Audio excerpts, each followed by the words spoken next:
Lectura de la profecía de Ezequiel. Así habla el Señor. Yo voy a tomar a los israelitas de entre las naciones a donde había ido. Los reuniré de todas partes y los llevaré a su propio suelo. Haré de ellos una sola nación en la tierra, en las montañas de Israel, y todos tendrán un solo rey. Ya no formarán dos naciones ni estarán más divididos en dos reinos. Ya no volverán a contaminarse con sus ídolos, con sus abominaciones y con todas sus rebeldías.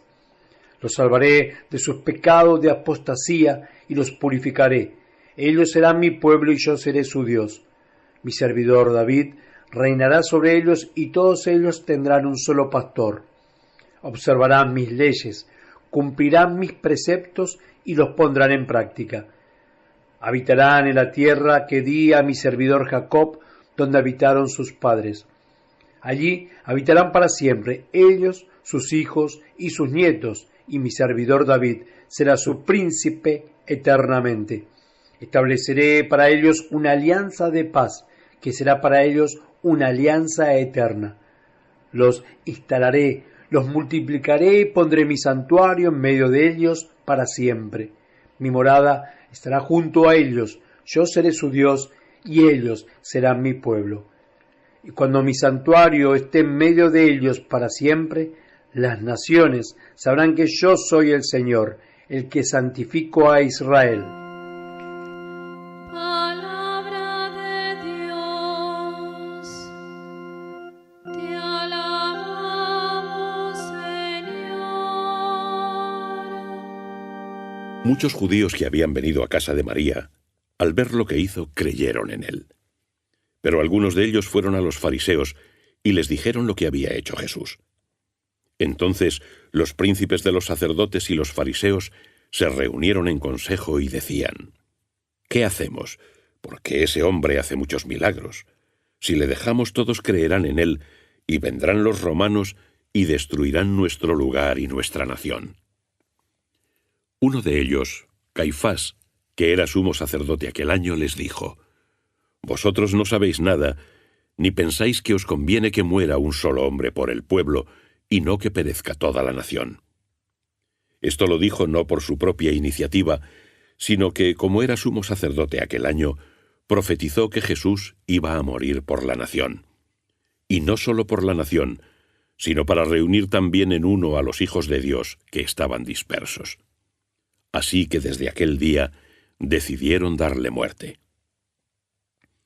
Por eso Jesús no andaba ya en público entre los judíos, sino que se marchó de allí a una región cercana al desierto, a una ciudad llamada Efraín, donde se quedó con los discípulos. Estaba próxima la Pascua de los judíos, y muchos de aquella región subieron a Jerusalén antes de la Pascua para purificarse. Los que estaban en el templo buscaban a Jesús y se decían: ¿Qué os parece? ¿Acaso vendrá a la fiesta? Los príncipes de los sacerdotes y los fariseos habían dado órdenes de que si alguno sabía dónde estaba, lo denunciase, con el fin de prenderlo. Palabra del Señor. Gloria a ti, Señor Jesús. Va llegando a su final la Cuaresma. Mañana, con la bondad de Dios, tenemos el Domingo de Ramos. Se inicia la semana que con toda propiedad llamamos Semana Mayor, la Semana Santa.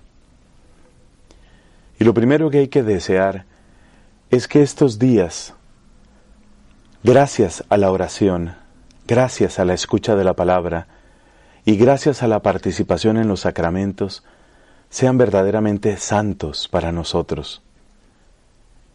Somos nosotros, pueblo de Dios, quienes podemos hacer que estos días sean santos, a través, repito, de la oración, a través de la escucha de la palabra, a través de la participación en las distintas celebraciones. Nosotros santificamos este tiempo. Pero también se puede decir que este tiempo nos santifica a nosotros, porque ha sido tiempo instituido por nuestra Madre la Iglesia, y precisamente en la medida en que recordamos los grandes acontecimientos que nos trajeron la salvación, somos bendecidos, somos transformados y santificados. ¿Cómo prepararse de una manera más inmediata para esta Semana Santa? Hay varios recursos. Uno de ellos es el que quiero destacar mirando el Evangelio de hoy. Vayamos al corazón de Cristo. Él, sin duda alguna, es el personaje central, es el verdadero protagonista de todo cuanto sucede en estos días santos. ¿Qué sucede en el corazón de Jesús en estos días? Sabemos que la cuaresma toda ha sido instituida para hacer un camino con Jesús. Deseablemente hemos avanzado en ese camino durante estos días. Deseablemente hemos aprovechado nuestra cuaresma. Pero incluso, si para vergüenza nuestra la cuaresma no fue bien aprovechada, en este momento tenemos que hacer una intención muy profunda de unirnos con Jesucristo, de estar con Él, de vivir con Él estos días, acompañarlo en su entrada en Jerusalén, acompañarlo mientras enseña en el templo, acompañarlo en su última cena y ver cómo abre su corazón, cómo los tesoros más grandes de su amor están ahí para sus discípulos. Acompañar a Cristo en Getsemaní, llorar con su mismo dolor por el pecado del mundo, por la obstinación que tenemos y que nos bloquea, que nos frena ante la abundancia del amor de Dios.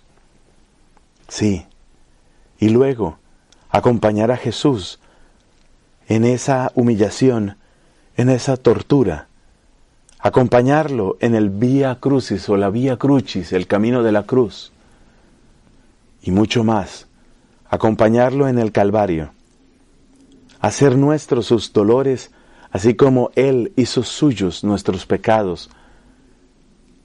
El dolor que Él padece, ese dolor que Él mismo ofrece, tiene su causa última en el pecado que ha despedazado la imagen de Dios en cada uno de nosotros.